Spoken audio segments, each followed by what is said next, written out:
আজকের রেসিপি কালো গোলমরিচ মুরগি। খুব সহজ একটা রেসিপি। আর আমি যখন অস্ট্রেলিয়াতে ছিলাম পড়াশোনা করার জন্য কিছুদিনের জন্য 2 থেকে 2.5 বছরের মতো, সেই সময় এই রেসিপিটা আমি খুব ঝটপট প্রায় সপ্তাহে 2-3 বার করতাম। আজকে আমি আবার সেই রেসিপিটাই রান্না করে আপনাদের সাথে শেয়ার করছি। আমার মনে হয় আপনাদের ভালোই লাগবে। রান্নাটা আমি তখন করতাম মুরগির মাংসের রান আর থানের মাংস দিয়ে। আজকেও কিন্তু আমি রান থানের মাংস নিয়েছি 3টার মতো, প্রায় 500 গ্রামের মতো হবে। আমি চামড়াটা ফেলে দিচ্ছি, ইচ্ছা করলে রাখতে পারেন। আর আমি কিন্তু মাংস কিন্তু একটু ছোট করে নিয়েছি। রানটাও আমি ছোট করে কাটছি, আবার থানের মাংস কিন্তু আমি অর্ধেক করে নিয়েছি।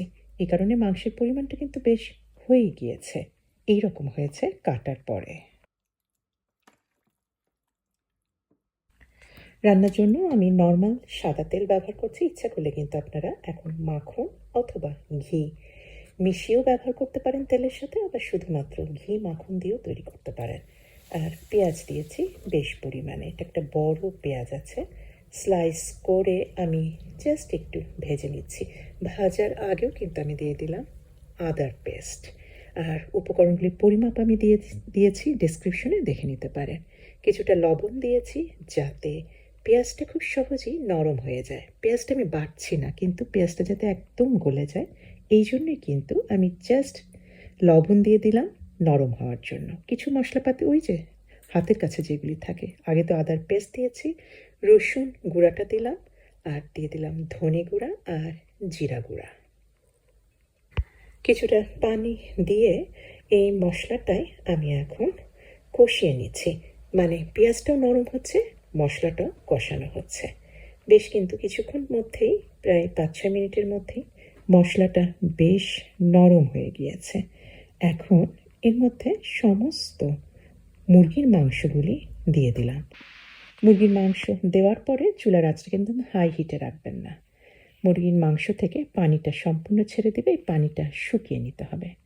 আর এখন দিয়ে দিচ্ছি কিছুটা গরম মশলা, ওই যেগুলি দেই আর কি। তেজপাতা দিয়েছি কিছু স্টার আনিস, আর দিয়েছি দারচিনি।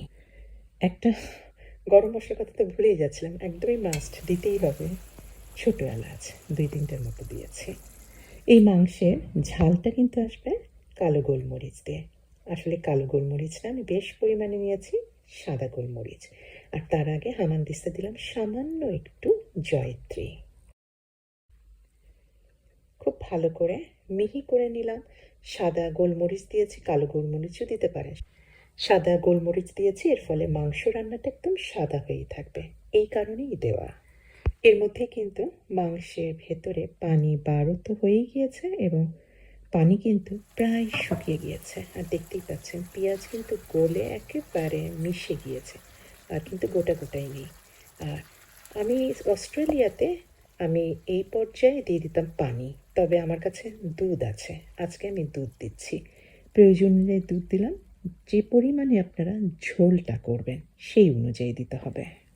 দুধটাও যখন বেশ টেনে এসেছে, তেলটা ছেড়ে দিয়েছে, এখন দিয়ে দিচ্ছি সাদা গোলমরিচের গুঁড়াটা। এর মধ্যে জয়ত্রী দেওয়া আছে, আর একটা জিনিস দিতে হবে, এটা হচ্ছে জায়ফল গুঁড়া সামান্য পরিমাণে।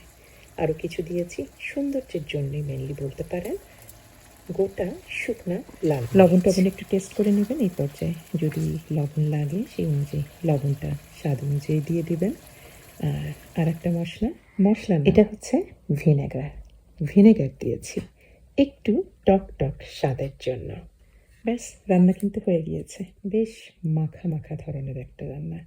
এটা আমি খেতাম সাদা ভাত দিয়ে, তবে অবশ্যই আপনারা পরোটা, নান, খিচুড়ি, পোলাও দিয়ে তো খেতেই পারবেন।